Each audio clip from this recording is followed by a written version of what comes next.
Yo, what's up, dudes and dudettes? Chris K here.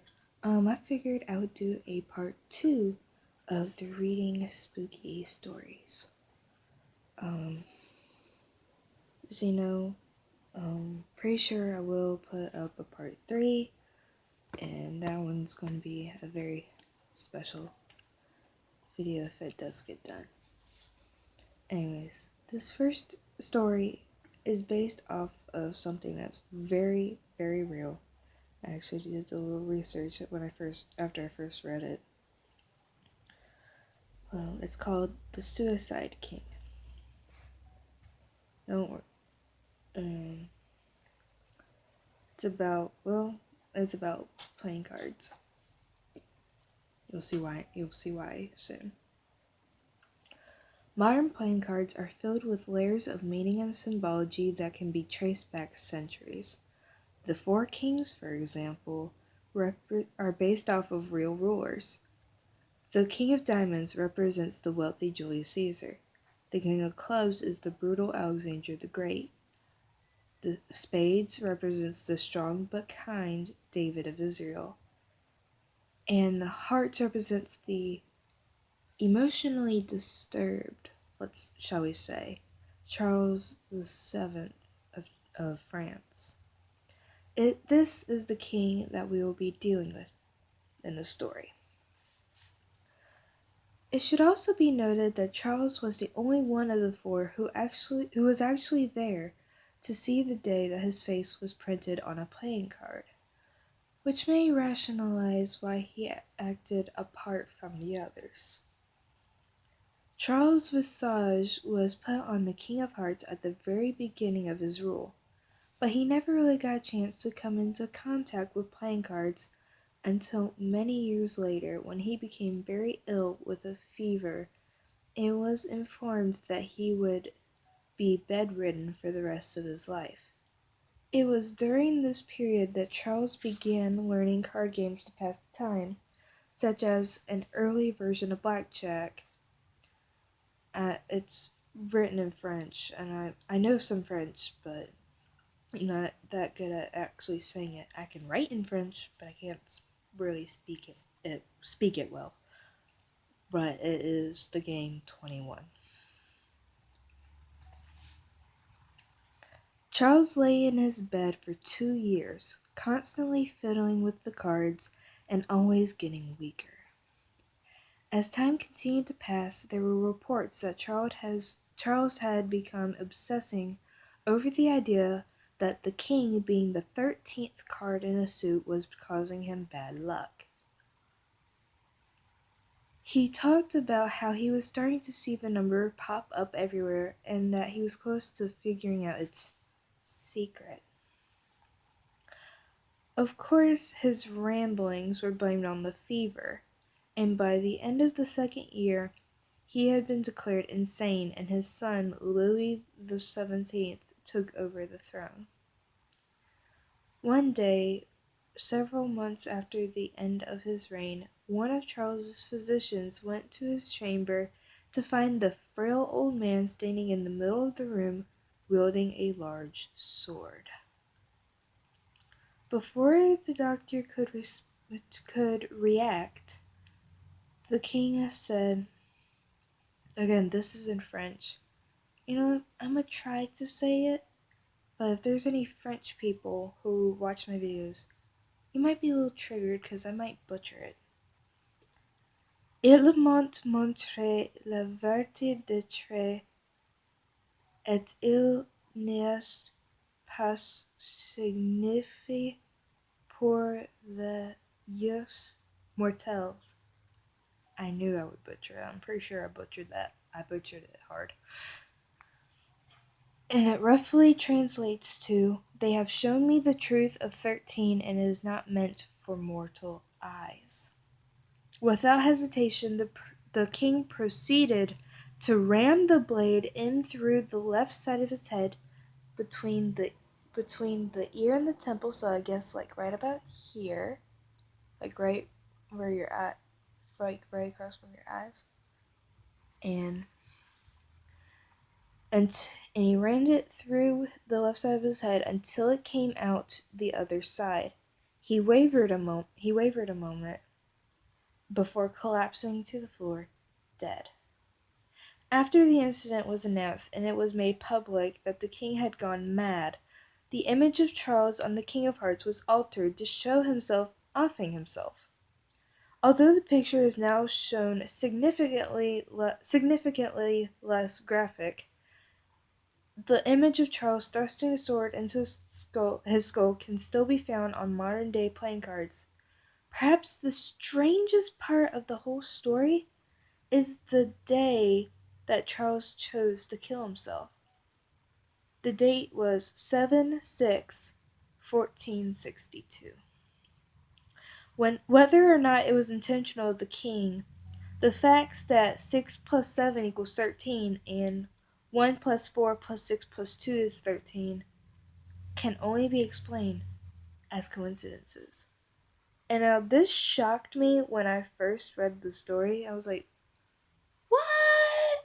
No way. Until I looked up the King of Hearts.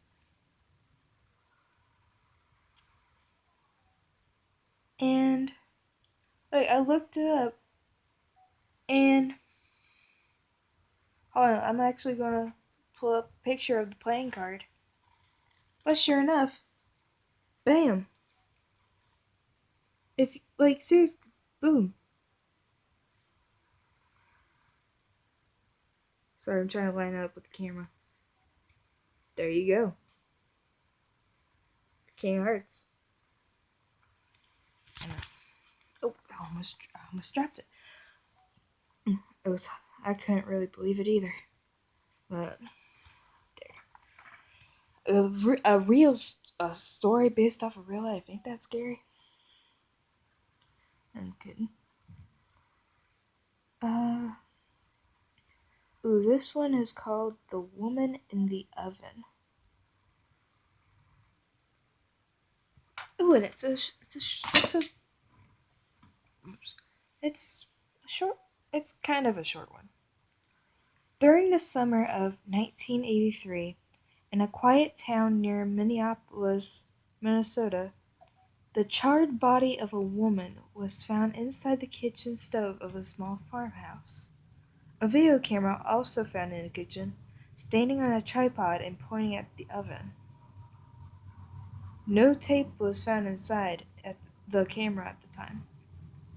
Although the scene was originally labeled as a homicide by police, an unmarked VHS tape was later discovered at the bottom of the farm's well, which had apparently dried up earlier that year. Despite its worn condition, the fact that it contained no audio, police were still able to view the contents of the tape.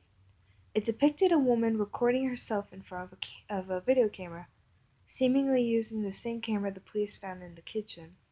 After positioning the camera to include both her and the kitchen stove in the image, the tape then showed her turning on the oven, opening the door, crawling inside, and then closing the door behind her.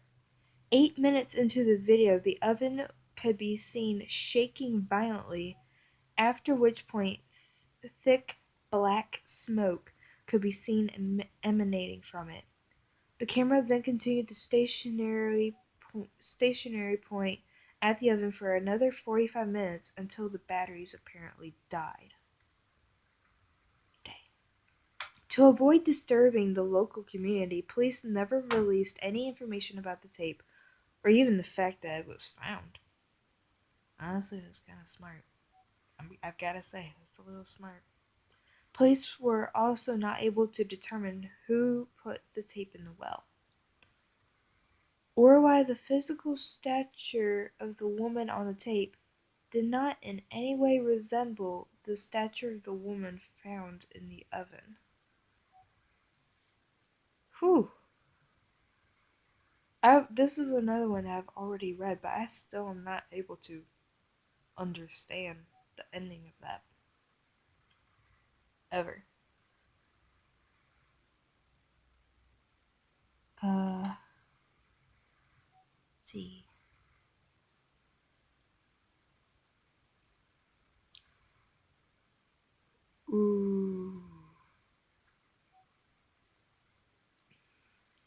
This one is another one that confused me a little bit, but it's called The Dolls. At first I was like, ooh, The Dolls, it's gonna be so scary. But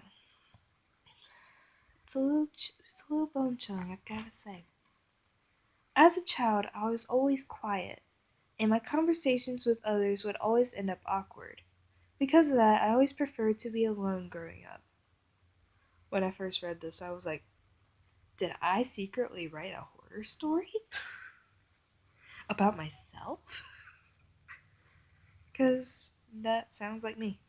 Which probably explains my obsession with toys being as old as I am.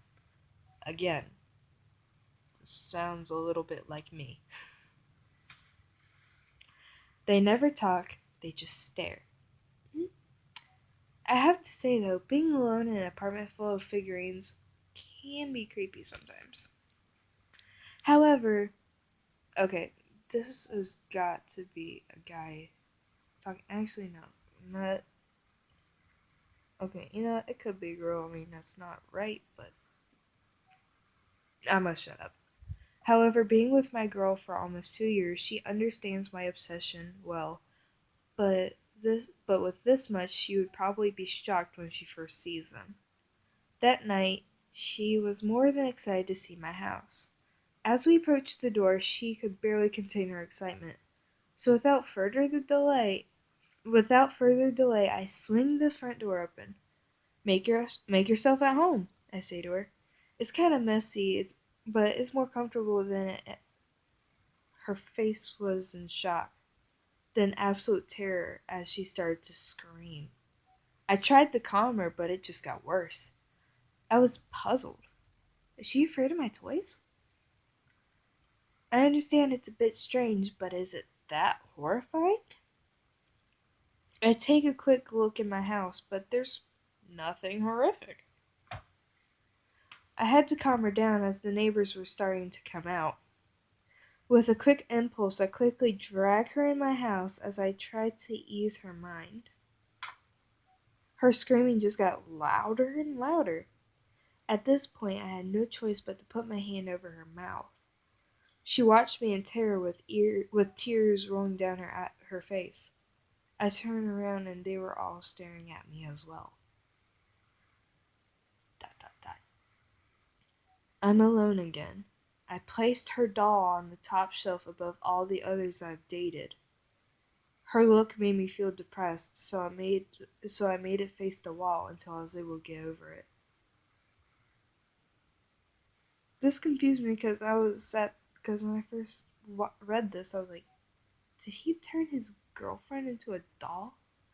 Which really gives me vibes of this horror game that I watched Markiplier play called Mad Father, where in the ending the father tried to turn his daughter into a doll to preserve her beauty, which was weird. But that's seriously what it made me think of.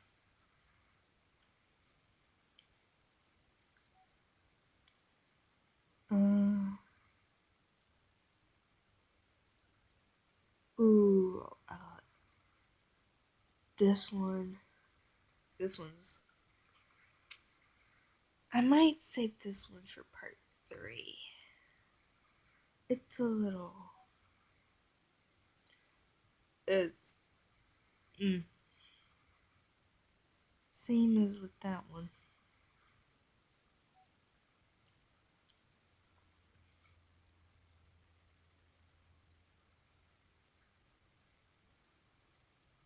This one's called Chicken Dinner. I want to know.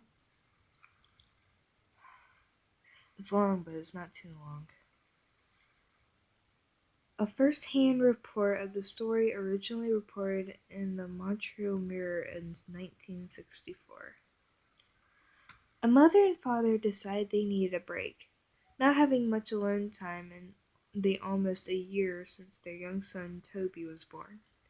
They wanted to have a night out, dinner, maybe a movie, in the honeymoon suite at a local hotel to possibly give Toby a little brother or sister. They called their most trusted babysitter, who unfortunately was already engaged for the evening. But she did refer a good friend of hers, Opal, who she swore could be trusted. This cannot end well. They spoke with the new babysitter and agreed to have her arrive no later than 6:30 so the parents could get an early start. As the parents got ready to paint the town red, Toby lay on the floor, gnawing on his teething ring in the den off to the back of the house. At shortly after 6:20, the father walked past the open doorway, and saw an elderly woman sitting in the rocking chair facing the child, her back to the doorway. The father was slightly startled as his wife didn't mention the sitter had arrived. He spoke to her as he straightened his tie in the mirror on the opposite of the doorway. "Oh my, I'm sorry, I didn't hear you come in. We appreciate you coming on such short notice.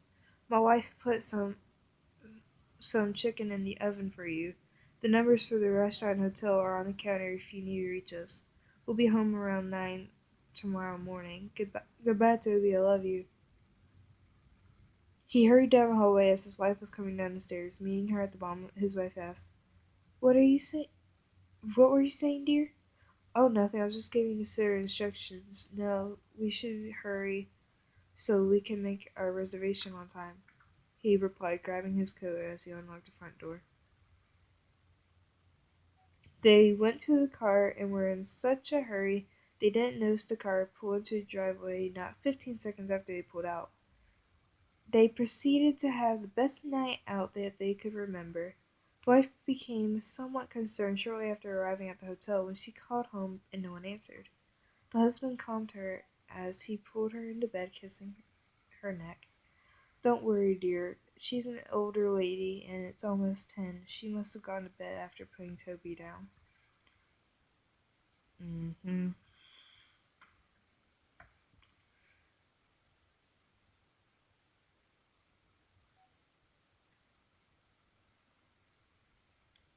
The next morning, after a nice breakfast, they arrived home to find a note on the door.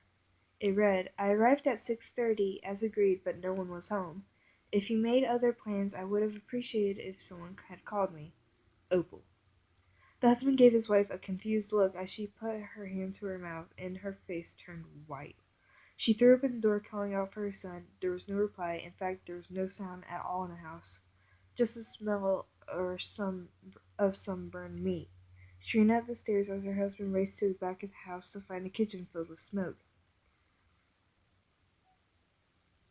He turned off the stove and used pot holders to grab the smoldering pan of charred meat and drop it in the sink. His wife came into the kitchen crying in her hands. "He's not here. Toby's gone. She took him." The husband then took her in his arms as she cried. That's when he noticed blood on the lid of the trash can. A pit formed in his stomach as he left his wife and opened the trash can. He exhaled as he realized it was only the chicken his wife had made. It was then that his eyes shot wide open as his wife let out a fresh scream of horror.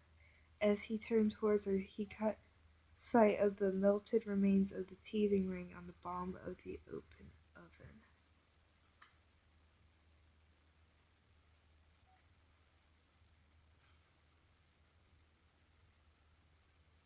Just so you know, this is my first time ever reading this story, and oh my gosh. Oh my gosh. I knew it wouldn't end well. I didn't